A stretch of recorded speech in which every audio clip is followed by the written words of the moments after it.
Nao viongozi wa muungano wa upinzani wameendelea kulaani matukio ya kiuni yanayoendelea kushuhudiwa nchini na kuitaka serikali kuchukua tahadhari na kudhibiti hali mapema, la sivyo hali itazidi kuwa mbaya hata zaidi.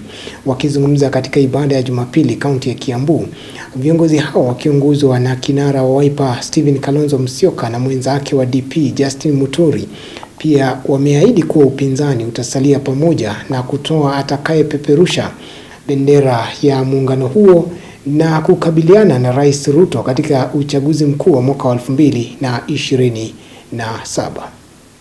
Mimi kwa binafsi nitasema kama sio mimi nitasupport yule mwingine yeyote yeye. And one of them ni JB Muturi. The other one ni my friend Matiang'i, Fred Matiang'i, ambaye kuna sifa kubwa sana ya kutuogopa. Yaani Matiang'i sometimes watu wanasema kama wanataka mtu akonyorosha hawa watu ni Matiang'i. Alright? Kama sio mimi na ni Matiang'i, zote tutamsupport. Kama ni Martha Karua dada yangu Martha, hata mimi nina historia ya kumsupport. Nilimsupport vilivyo yeye na Raila. Tukisema ni dada yangu ananiita twin brother, tutamsupport vilivyo.